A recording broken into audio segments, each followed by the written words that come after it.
We need to talk about this word foodie. It's something that, having been in the food space as a creator with the blog from 2010, I never really associated well with the word. It kind of brings me back to, there's a, if you look into Star Trek, there are people who are Trekkies and there are people who are Trekkers.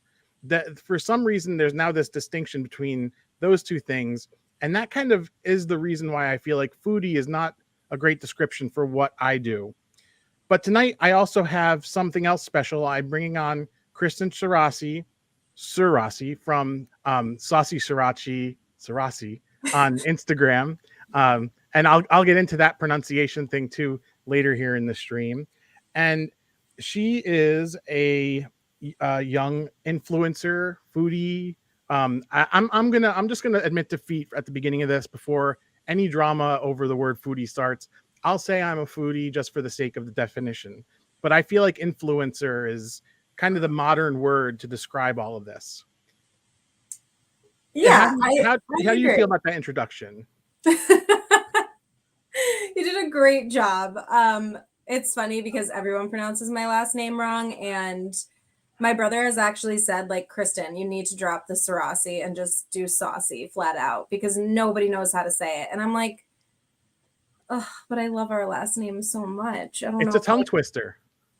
I don't know if I can part with it. And I mean, I don't know. With saucy, I feel like it's like I looked at this term as kind of like spicy, sassy, saucy. Like that is what it's about. So yeah, I don't know. We'll see. Suraci might get chopped. We'll see. There you go. I mean, what happens? Saucy is a little too general, so I feel like you're going to need something. But that's now we're getting into audience development stuff that we'll get into a little bit of that too here.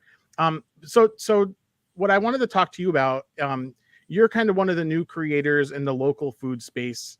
When I say new, I don't know how long you've been doing it, but we've been connected for a few months now, and I think it was the wingmen, Max in particular, who kind of introduced us to each other. I did a podcast with them, I think a year ago, maybe two now.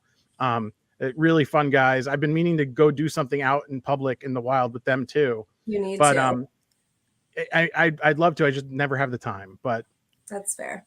It is what it is. So explain what you do over on your Instagram. And are you on any other platforms as far as online influencer type stuff? Yeah, so I just created a Facebook page as well. I heard that Facebook Reels are really starting to gain traction. So it's the same thing as it is on Instagram. It's still SaucySuraci. And basically everything I post on Instagram, I'm now sharing to Facebook too. But I mean, yeah, so I really just started posting about food the last few months. But it's funny because I feel like I've been posting about food for a lot longer than that. Like, everyone that knows me, that's in my life, that even just follows me on Instagram knows, like, I love to go out to eat. I love to try new restaurants, and I love to take pictures of my food. So whenever I'm out, I'm always posting, and it got to this point where people would randomly DM me, text me, and be like, hey, Kristen, I'm going to be in Schenectady for brunch. Where should I go today? Hey, Kristen, I'm going to be in Saratoga for dinner. Where's a good spot? Hey, I'm going to be in Troy for lunch. Like, these were coming in like multiple times a week. And I'm just like, okay, first of all, this is getting annoying. Secondly, maybe I should just like really start posting this a little bit more legitimately. And I always think about what I want to see when someone's posting about a restaurant. And I felt like there was this need to not only show the food, but show where you're walking into, right? Like, from a girl's perspective, I want to know, like, what's the vibe in there? What should I wear? What kind of, like, if I'm going to go on a date, is this a date spot or is this like a girls' night spot or is this a family spot? So I felt like showing the restaurant and the layout and kind of like the outside and the location and all that, plus the food too, gives you like an all-encompassing view of the restaurant that I don't know of anyone else doing except for the people that are copying me since I've started doing it. Yeah. So you bring up that's really funny that you mentioned that. So you're doing a wonderful job in terms of, defining I mean, the cool thing about what you do is that by highlighting what's important to you, you're hitting your demographic like completely like on the nose, because you know what you want. So if you can find people like you, they're gonna want the same thing. So you can create for those people.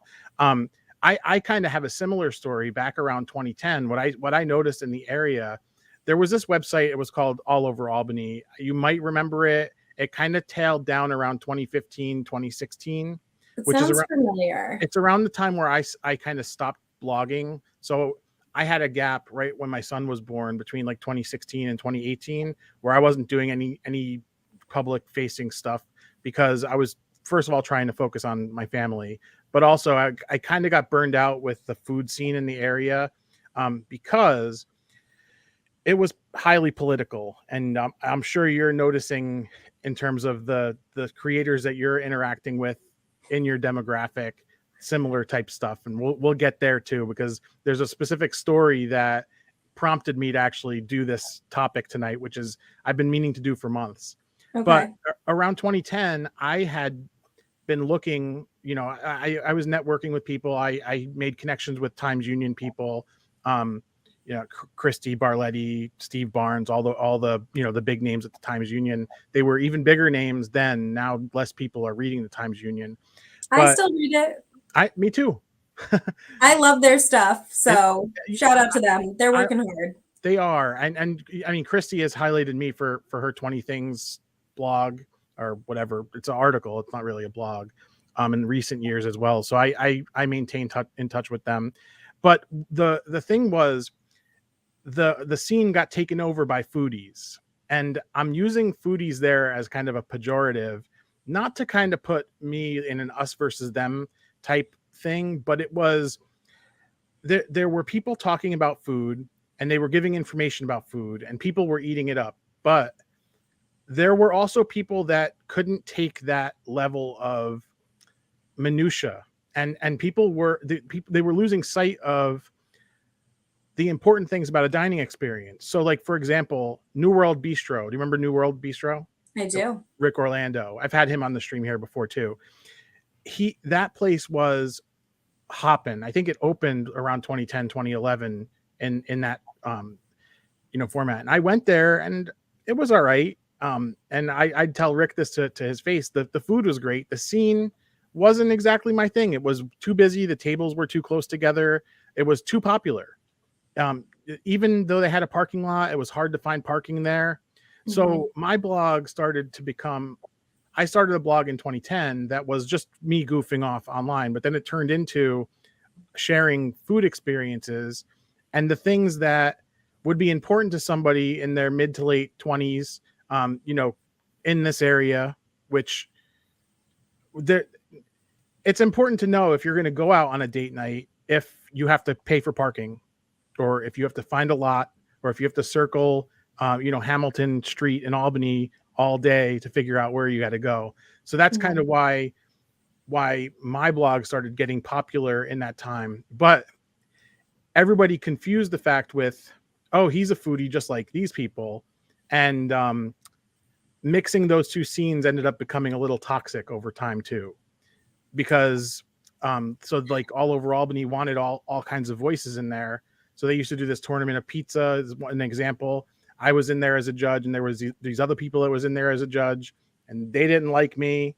And I was indifferent to them. But after a while, I started feeling like, okay, I'm doing this for All Over Albany and for the audience here. But it's kind of toxic to me that these people have their clique, and I'm obviously not part of it. And I don't feel like I'm part of it. So there's a mental health aspect there to it too.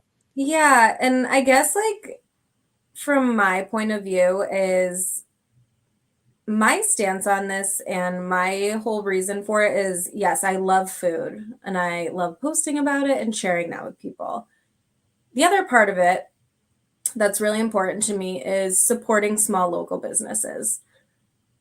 I've noticed a lot of different pages only sharing restaurants and small businesses that they're friends with the owners or like have certain ties to. And I think that just like really takes away from the bigger picture here, right? Like, I think we can all be on the same page that we all love food. That's great. But like, these are people's lives. This is their livelihood. And if you're like rejecting posts because, oh, I don't like that girl that runs that business, or like, I'm not friends with her, but I'm friends with this girl that has the same type of business, same thing, whatever. That's where it gets yucky to me. And that is something that I will not be subscribing to. So I will support any small local business. And I think we also have to realize that like they all have bad days, and bashing them because you had one bad experience, it's not great. Yeah, I know. I agree completely. And the culture then was heavy on Yelp. Yelp, you don't hear much about anymore. I love Yelp. It's still being used. I've accessed Yelp. I don't take the reviews there as seriously as I probably should, just because of the past. But there were around the 2010s, early 2010s. There was a lot of the same thing going on. And let me talk about the story that kind of brought us to why we're here tonight. Okay. There was, you shared a story with me that, like you kind of alluded to there, you were posting something in a Facebook group, and you noticed it didn't go up for whatever reason. And you reached out to me and kind of commiserating because, I can relate to that. Mm-hmm. I actually, going back to that pizza judging story, there was a point in the judging where two of the judges were so adamant that my opinion couldn't mean anything in this contest that they had one of them actually watching me score the stuff, and they would vote against whatever I was putting. You couldn't believe it. So when I started filling out my score sheet, I started going into a different room just to do that. Okay, but here's the thing. It's your opinion. Yep. So you can't say someone's opinion is right or wrong, because there is no right or wrong when it's your individual opinion. Yeah, but also, just like those other two people there, I paid whatever dues I needed to get selected to be there. Yeah. So why start all this stuff? And it became a whole thing. I publicly called them out for doing that, and we weren't talking after that. Let's put it that way. Yeah, and I mean, again, I haven't called anybody out yet. And I think I'm hoping not to, because again, my bigger picture here is we're all like, we should all have the same goal, and that goal should be to support these small businesses. So yeah. And even if you want to be completely selfish about it and say, okay, I'm going to use the small businesses as content, and just you put that piece of it aside, there's plenty to go around for everybody. We don't have to be in competition where, like, okay, if I join your community, I'm not going to approve your posts, or I'm going to limit the amount that you can post. And that was some advice I was going to give you, is that everywhere you go online now, you're kind of joining an individual community. It's with everything. You join, if you listen to a show, you join a Patreon and all this type of things, and kind of grants you access to that audience, but it comes at a cost. And that cost is you kind of got to play by their rules. So that's why you see all these places making their own communities and starting their own Discords and all this other stuff that you younger kids know a lot more about than I do. But, you got to kind of, take things on a one-on-one basis, and, keep pushing ahead with what you're doing. It's not just because all that's out there doesn't mean A, that you have to use it. That's number one. And it doesn't mean B, that you need to let it get to you. There was a point where people were adding me to all these local groups, these foodie groups, that all these things for the local area, because they're like, well, you're doing food stuff in the area, and you'd benefit from this. And I'd go in there and I'd interact, and I wasn't using it to promote my stuff only. I was actually going in there and interacting, and posts were getting removed, and even things that weren't being self-promoting. I mean, if you don't self-promote, nobody's going to see your stuff. Yeah. And I just basically said, at this point, I'm just leaving Facebook groups, because A, I don't want to spend time on Facebook, and B, there's plenty of noise going on with me just focusing on what I'm trying to do. YouTube and Instagram are not easy things to do. They take strategy, they take time to actually sit down and edit and, do all the nice things. I mean, if you look at your Instagram page, you can see that it's all highly curated. And that's one thing that I give you a lot of credit for, because you can scroll through and you see, like, you got the grid lined up nicely and all that. And you got all your branding is right on with the colors and everything. And these are things that they take time. It's very much having to spend time and cultivate relationships in a number of Facebook groups is just, it's crazy. Yeah, it is. And I mean, I've said from the beginning that the second it stops being fun, I'm just not going to post anymore. So like, if people start being toxic and like flooding my DMs and being mean or disrespectful, like, I mean, I might block you, but if it gets to the point where it's becoming like too much, I'll probably just shut down the page. I'm not going to lie, because like, to me, food is fun. We're supporting businesses. We're going out. We're trying new things. Like, it's not that serious. Yeah. It's really not. It's just, it's not that serious. Exactly. So the turning point for me in my mid 2000s, like right around the time my son was born, I think actually the week before my son was born, I attended an event at Whole Foods where I was invited. They had a number of local, they were trying, Whole Foods was trying really hard. They don't do it quite as much anymore as they used to. They were trying really hard to highlight local things. So you'd walk in Whole Foods and you'd see, Rad soap stuff. And one of the things was Rad soap that was at this event. And I just remember the lady from Rad soap kind of handing stuff out and then just going around the room and having them introduce all of the influencers or whatever you want to call it that were there.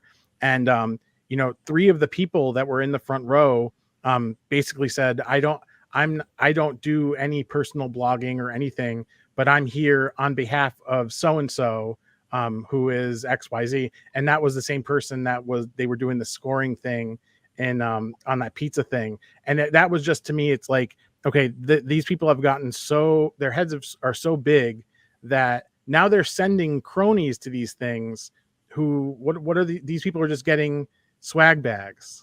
Yeah. So I, like, at that point I was just like, the kind of the fun is gone from this whole thing. So I'm just going to step away. Plus, the other thing that I noticed is that back then I was doing strictly blog, no video, and pictures. Phones got a lot better in the last like 8 years. Yes. So I was never good with that stuff. So I saw it moving, like you could see the traffic. And actually, just a funny side note, because we're going to talk about reality TV too. The thing that blew my blog up wasn't talking about local stuff. It was doing Jersey Shore recaps. So that's kind of funny. Awesome. I posted a recap it was for season 4 when they were in Italy. That was when I decided to start doing it. The next morning I woke up with 100,000 views on a blog post. Oh my gosh. I had never seen more than like 200 a day until that point. It was nuts. But that's yeah, crazy. I was seeing at that time that video seemed to be becoming a bigger thing. So I started watching more YouTube, and then around 2018, I'm like, oh, YouTube is easy. I'll do that. And then now I'm here 5 years later, still learning how to do this. Yeah. And I mean, I'm definitely no expert. Actually, I went out to dinner with a friend of mine. It's my Jacob and Anthony's review that I just did. And my friend that I went with is a photographer. And I'm sitting there with my phone and I'm like videoing, like taking videos of everything we're eating. And he's like, this lighting is going to be terrible. Like, you got to have the light from here and blah, blah, blah. And I'm like, nah, can't be bothered with that. So like, I'm just like, again, this is not like a full-time job for me. I'm just doing it for fun. It's not going to be the highest quality video in the world, but like, I'm going to give you a good look inside the restaurant you might want to go to and tell you what my favorite things are from there. And then from there, take what you will. Like, I don't care. But. And I think that to me, that attitude is, I think, exactly why I like following you. So I commend you for that, because that's basically where I'm at with the whole same thing too. I've fallen into a little bit of the trap of trying to make higher quality in terms of visuals and audio. I got, these mics, I got cameras, but I've kind of also at this point pumped the brakes on that, and now just want to focus more on the story of the videos I'm trying to make, and kind of how that can bring value to the person watching it. Also, sorry to cut you off. No, go right ahead. I kind of like the fact that no one really knows, like, yes, people know who I am. Like, I'm not hiding my identity or anything, but I kind of like the fact that I go into a restaurant and they don't know that, like, I'm about to post this and probably like a couple thousand people are going to watch it, right? And so I think it gives you a little bit more of a realistic view of what you're walking into than some of these other creators that have a big following that, they're talking to the restaurant before they go in. So of course the restaurant's going to give you like the best presentation, and like, this is no like diss to the restaurant, but food doesn't always look that perfect. That's not always the reality of the situation. Yep. So I would rather go in and just like see it for what it is than like be shooting all this like quality stuff, and then people go in and order the same thing and they're like, well, that's not what it looks like online. Like, this sucks. Like, and then they're disappointed, and like that sucks too. Yep. I hate that. So I've kind of shifted what I want to work on in terms of the YouTube channel. First of all, I have footage from 3 vacations that I'm still working on getting videos out for, that I don't know when I'll ever catch up or record anything local again. I want to kind of push myself to record something local. So we'll have to connect, because you work around Guilderland, right? Yeah. We got to figure something out, because I got to record something soon. Okay. But I agree. I don't want to give a very polished, premeditated thing. However, if a local business is willing to bring me in to let me behind the scenes, I will show an accurate representation of what it is that they're doing. So like, an example I have of that, the first video I posted this year was La Capital Tacos. I had done a review last summer, and they were so nice to share it out. So I've been kept in touch with the guy Yair who runs it, and said, hey, I'm going to come in out to your Troy location, and I want to get some behind the scenes, you guys making stuff. And that footage came out so great, and that video came out so great, that I want to do more stuff like that, but I also don't want to lose that kind of authenticity of, these highly curated things, because nothing annoys me more than when I see somebody I follow locally, who obviously is doing like a local influencer deal, and it's clear that like, okay, you're getting paid to come in and advertise basically for this, and there's So I'd rather like see behind the scenes in the kitchen, like on a day when the restaurant is packed. Like, I don't want to see what's happening when you're there after hours and the restaurant's empty, and the chef's taking their time and whatever. Like, I want to see the real. Can I swear on here? Yeah, go ahead. I want to see the real shit. Yeah. So that's another thing. I don't know what happened, but YouTube annoys me so much with this. For some reason, this stream got put into a restricted mode with an 18 plus. So if you try to access this with a browser that's not logged in with an age verification, you won't see it on my channel. And I have a bunch of videos that are like that. I have one where it's just me doing a hot ones with like 10 different hot sauces. And I think just because I have Steve-O's hot sauce in the video, they put the video in restricted mode. I generally don't swear, so you can let it fly for this. Don't worry about it, because there's nothing I could do to get it out of that restricted mode. Yeah, I mean, I've been trying not to swear as much because I was getting quite the potty mouth on, and we're trying to be better, but sometimes it just comes, Well, you know what it is? It's when you watch so much reality television that it kind of rubs off onto you. It really does. So let's kind of swing the discussion back to the word foodie. Let's accept the word. We call ourselves foodies, food influencers, whatever you want to call it. And we want to highlight local things. What would you say are some recent kind of gems, things that you would say for somebody local, or somebody coming outside of the area? This is the experience that I absolutely recommend. And well, before you answer the question, I want to also talk about these lists that you make, because it's impressive. So go ahead and answer that, and then we'll get to the lists. Well, so I guess it all depends on what you're looking for and what kind of food you like, right? Like I have my favorite spots. I love Albany Distilling for drinks, and DeFazio's Pizza is there. You know, I love Nick's Trattoria and East Greenbush. That's one of my favorites. Wait, how do you say Graham's Nick's Trattoria. Trattoria. Is that what it is? It is. Wow, I should get it together. Trattoria. Like pizzeria. Wow, I've been saying it wrong for a long time. It's all right. Suraci. Yeah, see, it's just tomato. I don't know. Exactly. You know where I'm talking about, so it doesn't matter. I should know that though, because I know the owners. So hopefully they don't watch this. They're gonna be like, "Really, Kristen?" It's great. It's really good food, homemade pasta and pizza dough. So get over there. Like one of my favorite coffee shops, Graham's Coffee Parlor in Schenectady. Like there's so many places that place is like 3 minutes from my house. It's the best, and the owner Kat is like the coolest woman alive. Yeah, she's really cool. And that's like the other fun thing about this area too, right? Like I feel like just going places, you get to know the owners are like so accessible. Not at every place, but at a lot of them, and you get to know them, and like they're really cool people for the most part, and that just to me like makes it an even more fun experience, and you just like feel excited about like supporting their business, right? Did I answer your question? Yeah. I mean, I wanted to just kind of segue into the list, because on your Instagram you have these lists: best places for brunch, best places for espresso martini, and these are things that are, I would say, high value type things for local or people traveling to the area. They're probably a pain in the neck to put together, though. They are. And let me tell you, if I miss a place, people are quick to let me know.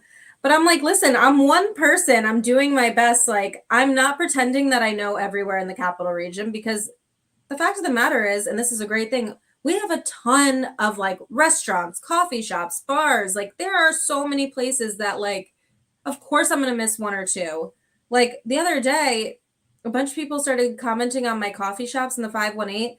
Like these motor oil coffee fans. Oh my God. I got like 30 comments of different people saying like motor oil coffee. You miss them. You miss them. You miss them. I'm like, I literally was just there last week. Like, and it's not even like I don't know them. I've been there. I support their business. I love their coffee. I just like, it slipped my mind. And so it's coming out tomorrow. I'm doing a coffee in the 518 part 2, because I missed them. And I also missed Perfect Blend in Del Mar, which is another one of like my favorite spots.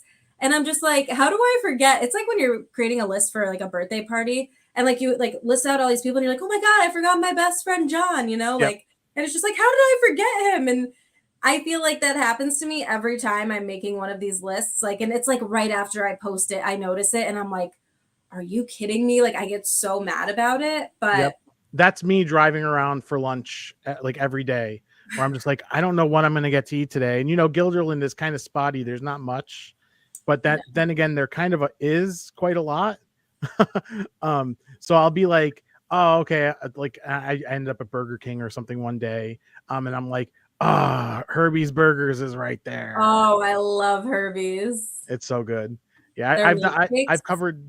Go ahead. I'm getting my wisdom teeth out next week, and I'm like, Dad, you better be bringing me over a Herbie's milkshake teeth after that. Have you tried the vegan vanilla?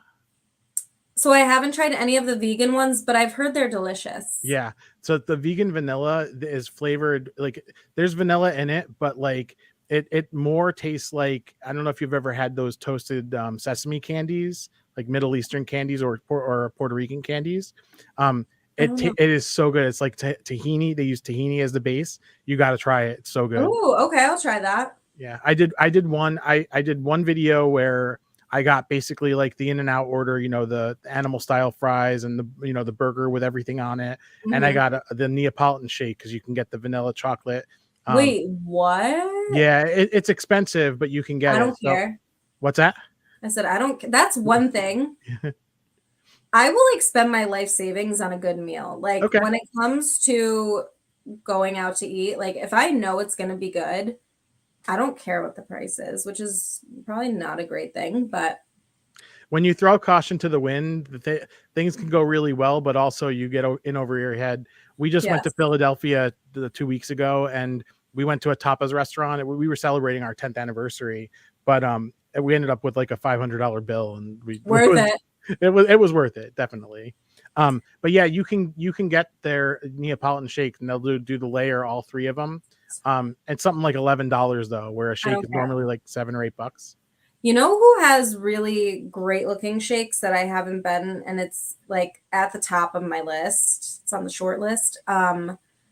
Prime, is it Prime Burgers and Shakes in Troy? Have you been there at all? No. Okay. Their food is like incredible. Yeah, so I need to go. I haven't even been to 677 Prime. I think I'm going to go there this year on my birthday, which is really? So I won. Stay tuned for that.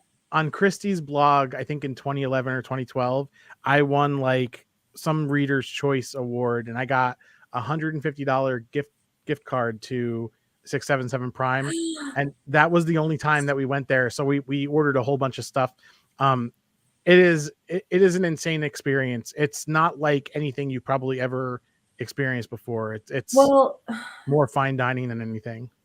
I'm intrigued because I used to live in Charleston, South Carolina, which like, gosh, if I had my page back then, because Charleston is like the city of food, like some of the best chefs in the country, in the world, open restaurants there. Yeah. There's a steakhouse there called Hall's Chop House. It's the best meal I've ever had in my life, and nothing has topped it yet. It's fine dining. It's a steakhouse. So I'm like super curious to go to 677 and see how it compares, because everyone I talk to that's been there says it's great and it's like an amazing dining experience. And that's how I feel about this place in Charleston. So if I can have that here, I would be really happy. They do treat you like kings there. I love that. I feel like you got to be a little bit there's a lot of buzzwords on the menu, so you there's some, I think, price. I like to focus on price a little bit. I'm not cheap, but if I could do something better at home, I don't want to spend the money on it. That's how I feel about Italian restaurants. Like sometimes I know I can do it better at home, so I'm just like, I'm not getting this here. Yep. But I can't cook a steak to save my life. I'm not going to lie to you. Okay, so you'll be right at home there in terms of that. Have you dined at Yono's at all? No, I haven't been there either. Okay. I mean, that's another one of those things. We did that for my bachelor party. Instead of doing a rowdy, overnight thing, I just did fine dining. It was kind of at the height of the popularity of the blog, come to think of it.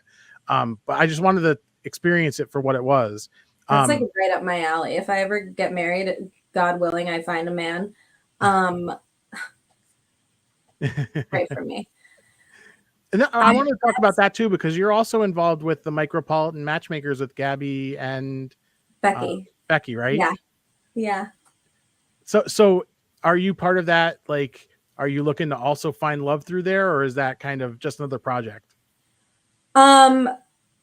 I would say it's very much so another project and just something I'm involved in, but I'm not opposed to finding someone through that. I think what they're doing is great. Like if I saw someone at an event that I thought was attractive or whatever, I would totally go for it. It's just not exactly like what I'm looking for. I mean, I really haven't been putting much effort into dating lately. So it's like, if it happens, it happens, but I'm not like going out looking for it sort of thing. That's when it's going to be it'll happen when you least expect it. That's really what everybody says. And now I want it even more because I just want to have like a food bachelorette party. Yeah. And I mean, if you have this in my brain, like I guess I could just do it anyway. Like screw it. Yeah. I mean, have a friend's party.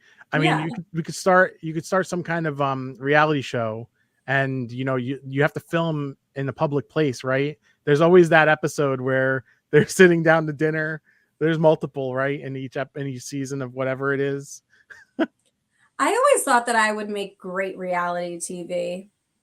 I had this idea, and my wife always thought I was ridiculous for this, but it was around 10 years ago I came up with this, where it basically is Jersey Shore but in Lake George. So instead of the t-shirt shop, like they have to drive the mini haha, or like work at the Ben and Jerry's or the That would House be of hilarious. Frankenstein. It's so funny so there's this girl that I follow who is all over the Lake George scene. She works at Gaslight. She also works at the House of Frankenstein. Like she works at like all the big places in Lake George. Yeah. And she's like one of the most interesting people I follow online. It's insane. I've got to spend more time up there. Like one of my good friends, Ben, is from Lake George, and he's always like saying there's all these good spots and talking about it. And I just like, it's just so far from me. Yeah. And I mean, I have friends that go up there all the time on the weekends, especially in the summer, because they have like a boat or a lake house or whatever. And they invite me, and I like always say no, I'm the worst. But I should say yes and just go check it out. I'm the same way because I want to check out a hot dog place in Glens Falls, New Way Lunch. She works there too, by the way. I mean, this girl works everywhere. Oh my gosh. I want to go there. I want to go see a couple things on the Lake George Strip. I have so many video ideas, but also just want to also go hang out. We haven't been able to do that in quite a while, but that's one of those There's things. one spot that, well, there's a couple spots in Glens Falls that I want to go to, but one in particular that I've had my eye on for a while is the pharmacy. Yeah, they when they opened, I think they were going to do no tipping or something. There was something weird about it, and then I think there was a lot of local backlash about it because people didn't know what to do. So I think they just brought it back in. But yeah, that place looks pretty cool. That's what they do in Italy. What do you mean no tipping? Yeah. In Europe, there's they don't have no no tipping idea. there. Right. Yeah. But in the tourist areas, they don't tell you not to tip. Well, of course. You know, so they that's how they get you.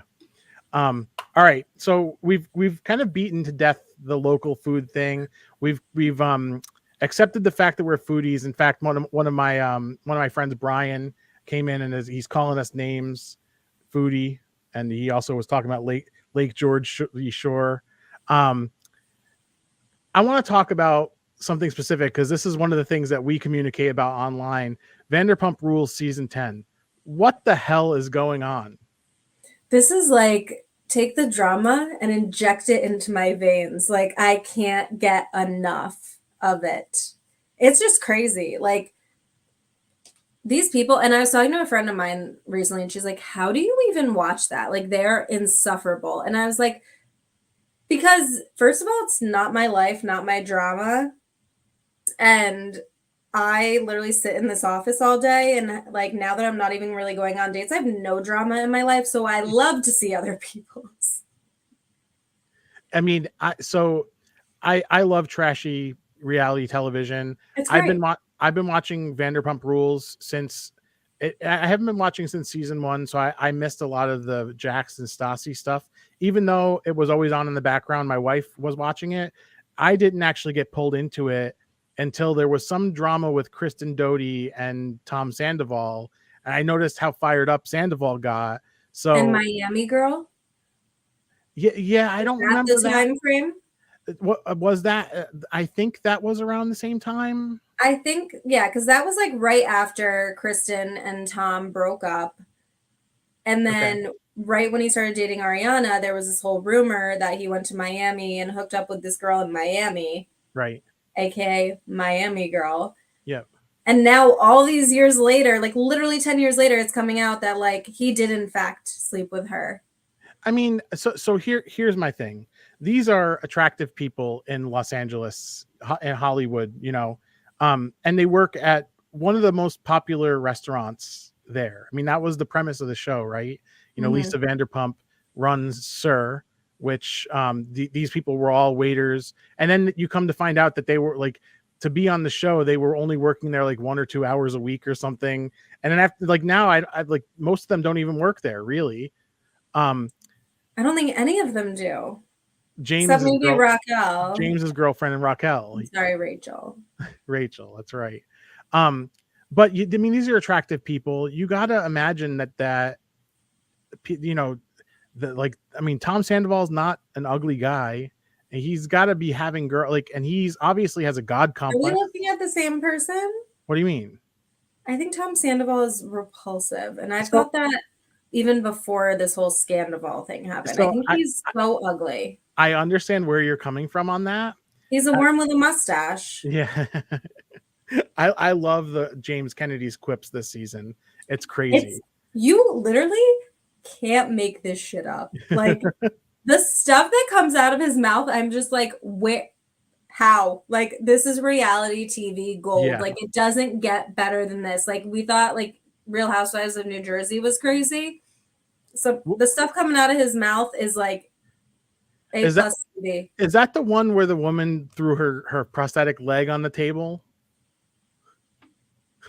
Wait, what? There was one Real Housewives where like this woman had a prosthetic leg and she got so mad at like the table she threw it on because New Jersey is one that my wife doesn't watch because I think that's the one that she said is like too real. It's kind of hard drama to watch. It is. I kind of like got away from it for a while and then I don't know, somehow I got sucked back in this season and I was watching. They're doing like multiple reunions as well. And the first one came out, I think, either this week or last week, whatever. I watched it and I was like, this is a little like, I don't know if I can keep watching this. Because it's a little too real and it's just a little too much. Like, I don't know. It was Real Housewives of New York and it's a woman, Aviva Drescher. Okay, I've never seen. I don't watch New York. Jersey was really like the only one I've kept up with. Okay, yeah, my wife watches Potomac and she watches all these others. It's crazy. I watched that one. So I watched Jersey and Salt Lake City, and I got into Salt Lake City because I knew that Jen Shaw, like that whole thing was going on. I thought that was interesting. It's so funny. So because they're filming months in advance, when something in real life happens, it kind of disrupts because like, honestly, I watched this season. I think I skipped seasons 8 and 9 of Vanderpump because they were kind of boring a little bit. Mm-hmm. That show was like, I think about to end. Like when you watched what was supposed to be the season finale, I really think that was supposed to be like their goodbye. And they were going to be like, yeah, this was the last season. See you guys later. And then this whole thing broke out and it was like, oh, the show has been revived. Yeah. Like, yeah, I mean, there's no way people aren't going to tune in for it at this point. But I don't remember what I was saying. I just realized I've completely lost my train of thought. I don't either, but I don't know if you've seen that everyone like online, there's this whole frenzy happening and everyone's saying that, well, it's true. Something, I think it's in the one-on-one with Andy and Rachel. Something gets said that the rest of the cast does not know. That's like a major bombshell. And it's so big, apparently, that they have not, like producers have not even given any of the cast contracts for the next season. Because they're like, we don't feel right having them sign this contract until they hear what happened on the last episode of the reunion. Now, I heard a theory today that seems the realest. Okay. Because, like, yeah, we've seen, like, oh, Rachel's pregnant. And, like, I'm like, she's not pregnant. Like, yeah, stop. Of course not. Or, like, Lisa knew. And I'm like, I don't think Lisa knew. Even if she did, like, I don't think there'll be anything. Like, that's not a big scandal. That's not big enough for people not to sign a contract. Right. But here is something that I just read today that I was like, oh, okay, that makes sense. And I also feel like this might be true because I listened to the most recent podcast that Jax and Brittany did, and they said there's a lot of things in the works and like they might be coming back to TV, blah, blah, blah. So here's what they think was said. Apparently after this season, they were planning on branching off and having 2 shows. One for like people living in the valley. And then they were going to do specifically a spin-off show at Schwartz and Sandy's / Tom Tom and like basically revamp Vanderpump Rules, but like at those restaurants. Yep.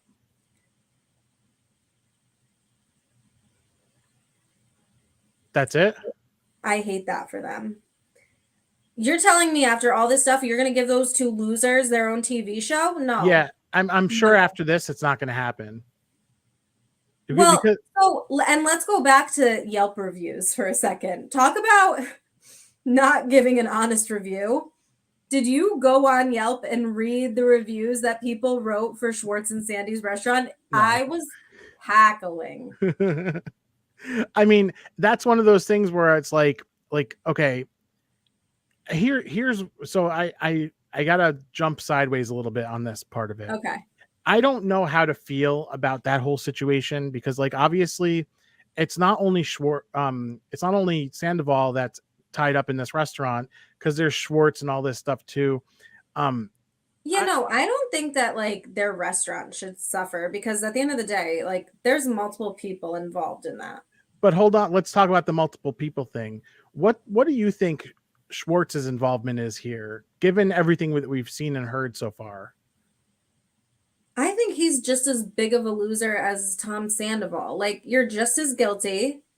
You treat women terribly. The way he spoke to Lala this season, the way he spoke to Katie, like, and everyone just like lets it go. Like, he always somehow just like has like a free pass because like, and I don't get it. Like, I just don't understand it anymore. Like, at first it was like, oh, he's just like a little puppy. Like, we can't be mad at him. And I'm like, no, the way he's speaking to these women is vile. Yeah, he's demeaning. He and like just so inappropriate and disrespectful in so many ways. He gets to play it off with that, sad puppy thing. Yeah, even he'll say something and then he'll be like, "Oh, but you're a great mom, Lala," and I'm like, "No, you don't get to just like go from reaming her out to then being like, I'm sorry, like no."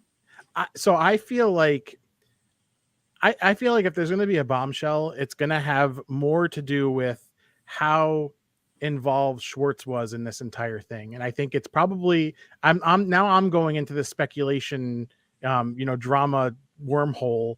I feel like there might be like a throuple thing happening there. Okay. Yeah. That was another thing I read that like maybe Rachel and Schwartz were also hooking up. Because I could see, but like that doesn't say to me why the producers would have people wait to sign their contracts. Like that to me wouldn't be reason enough. In terms of that, no, but the reason why I think that that's important is because, and now I remember what I was saying before, they obviously had all this film before they even started finding out that this stuff was happening, and in the edits, they're like. I jumped on to watch because I heard about this and I wanted to see where are the clues, right? Like everybody's going to Sheena's vlogs and her podcast and trying to figure out like when she knew and all this stuff. But even the scene where Schwartz and her have that little makeout, right? How is it possible that that's it? And he just walks away from that and there's nothing else to it. These guys, I feel like, and obviously Raquel, have something more going on than what is actually being said here. Yeah, I agree. And it's like the lengths they will go to protect each other, the Toms specifically. Like, what would one have to do to the other for you to finally be like, you know what? Maybe he's a terrible human being. Like maybe I shouldn't have his back on literally everything. Like I just feel like no matter what Sandoval does, Tom Schwartz is like, it's fine. Like he's like putting his life in jeopardy with this business because of all of this. And Tom's just like, well, whatever. If you were a partner in a restaurant and you had sunk all that money into it, I'd be pissed. Yeah, I mean, I wouldn't just be like, well, you got to make a statement or something. I'd be like, dude, you got to figure this out. Otherwise, I'm pulling out of this thing. You know what I mean? Well, yeah, he needs to be going on like an apology tour. And in my opinion, he's doing the exact opposite. He's just like, being super rude and talking back to everybody at the reunion when, in my opinion, if this was, well, it would never be me, but if it was, I would be sitting there. Yeah. I mean, you saw a little bit of that with last night, his reaction to the cameras filming while they were trying to take a break. But he also is like, you could see what's happening now with his shows and everything. He's leaning all the way the other way into, like, throwing caution to the wind and just running right into the whole thing. Well, yeah, because he's a narcissist and he likes the attention. Exactly. It doesn't matter if it's positive or negative. He loves it all. It's just, I couldn't imagine. Well, first of all, these reality television shows ruin people's lives. Like, that's number one, and we know that. Yeah, if you're doing anything bad or like illegal as far as like the housewives stand in your life, why are you going to put your life on TV? Because then, like, people on the internet, they will find out what you're doing. Like, if like, you better have no skeletons in your closet, because if there's even one, they will find it. Yeah, and like, it becomes an entire season of a show. Yep. Man, that's crazy. We went to the West Coast but we didn't go to Hollywood, but it always has been a dream of mine to actually go to SUR, because I want to see if it's actually cool or not. I've heard that it's like such a tourist trap now because of the show. I'm sure it was a tourist trap from the beginning. I would love to try the goat cheese balls. Yeah. I'm sure we have something like that locally. I'm sure we could find it. Good. Or we can influence, maybe we can beat somebody down online and be like, hey, you need fried goat cheese balls on your salad. Like, what restaurant can I reach out to that could like create, you know who I feel like could do it? And I don't know why this place popped into my mind. 605 in Albany. I've never been there. No. Their food is great. And I just feel like that could like goat cheese balls, I don't know, it would like match their like aesthetic of food that they're doing. I was thinking Nighthawks in Troy. Oh, yes, that's another place I could totally see them doing. It would fit there pretty well. Or have you been to 353 in Troy? They're like kind of like an appetizers, tapas place. I feel like they could do them. What's it called? 353? Yeah. Never heard of it. Really? It's kind of new. Okay. I mean, not super new, but it's like more a cocktail bar, but they have a small menu as well. Okay. Now let's talk about some local trends. So our area is always late to stuff. So like cupcakes, they were late to that. Betty's Cupcakes was the thing, and then Cocoa Dots a couple years after that. Cocoa Dots was a cake shop before they became a cupcake shop. Mm-hmm. Then there were after cupcakes, what was it? Donuts, right? There was a place, I forgot what it was called, Nibble, which is where Nighthawks is. It wasn't where Nighthawks is now. Then there's a new place called Bitchin' Donuts that I've heard is very good. I've seen that. I want to check them out. After the donut craze, things in Troy got a little weird. We started getting businesses named after different things. So we got the confectionery, which didn't make candy. We had a place called The Shop, which was a restaurant. And a whole bunch of other places that are named after something that they're not, right? Mm-hmm. Now we have places that are named after their address. Yeah, you're not wrong. It's one of those things you see, like, because I noticed that in Saratoga as well. There's what, the 57 church or 51 church? 15 church. 15 church. That's a good place too. They make Nine Maple. What's that? Nine Maple. There's that place too. There's the place that's actually right off the exit when you're going to Saratoga. 13 North. 13 North. There's that place. Everywhere is now, and the place that you just mentioned, 353. 353. It's another, like, it's one of those things, but it's the local trends. It's just, it's how it is. But let me wrap it up, and we'll succumb to the fact that we're foodies, we're influencers. I actually really dislike the word influencer. Probably more than I dislike the word foodie. I dislike them both. I'm just like a food connoisseur. Yeah, I'm just like a buddy. I mean, are you really a connoisseur? No. I mean, that's the thing. Is like that's I don't know. I just like food. How about that? Yeah, and that's the thing. My YouTube banner is, if you like good food, subscribe. Like that's kind of where I'm at. I don't really want to not everything needs a label. You know what I mean? It's so we kind of end that discussion. Whether it's a negative or not, because I brought up the Trekkies versus Trekkers, and you're also probably a little young for this too. There's this thing called Star Trek. I know Star Trek. But and the fans the fans used to call themselves Trekkies, but then that became like the negative connotation for people who like Star Trek, who would go to the conventions and do the cosplay and all that stuff. So that got co-opted by the people who didn't like the Trekkies. So the Trekkies started calling themselves Trekkers. So it's like, yeah, I mean, if you really need all that labeling, it's fine, but we actually local foodie here, food positive, Rochelle Garcia. There we go. Well, because here's the thing, like, isn't everybody a foodie? Because everyone needs food to live. So everybody eats food every day. So that would make everyone a foodie. So that doesn't really correlate to what the actual people that are calling themselves foodies are trying to do.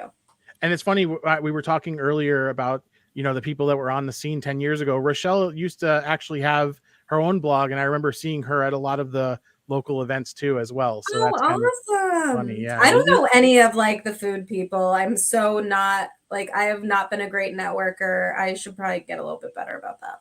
I mean, it's fine. It's one of those things. Like I said, you could also kind of stay and do your own thing, and then you'll have people kind of cross paths, just like we're doing here. And I'm sure we'll collaborate in the future as well. But it doesn't have to be all about, oh, I'm going to always share your posts or this or that. And another story I meant to share, there was somebody who locally has a kind of big food following that over the course of the pandemic, my post started going in her direction, and she reached out and was like, oh my God, what you're doing is so cool. And she was like kind of grooming me to become part of her community.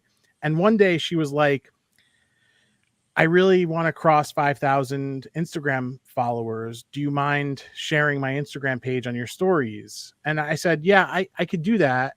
But it's kind of not organic. I don't typically share people's Instagrams for the purpose of getting them to subscribe.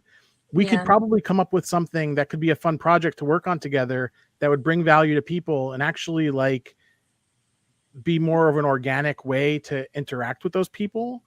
Instead of just be like, hey, go follow this person. That to me, it's not interesting. So once I told her, let's do this other thing, she was like, well, I have this drama with this other person. And she made up this whole story about how there's another person on Instagram that was stealing her followers, which I didn't even know you could do. And I really don't want, and I'm like, I don't need this kind of drama. And then I told her, hey, if you don't want to collaborate, that's fine. It's, I don't want to say no, but it's also not what I do. And she blocked me. Okay. So that's fine. I didn't share. I mean, there's no ill will. It's just, don't bring me into this drama. I don't want it. I want to sit here, edit my stuff. I want to eat the food. Exactly. It's all about the food. It's about the food. So you can follow Kristen at SaucySuraci on Instagram now Facebook. And I will say, you mentioned that you were posting reels on Facebook. I posted a reel, and this is absolutely unbelievable. The first place I post is YouTube. So I'll do the YouTube shorts for the same thing that I post everywhere else. I just took one and I put it on YouTube shorts and then on Instagram reels, Facebook reels, TikTok. It didn't do anything on Instagram reels, YouTube or TikTok.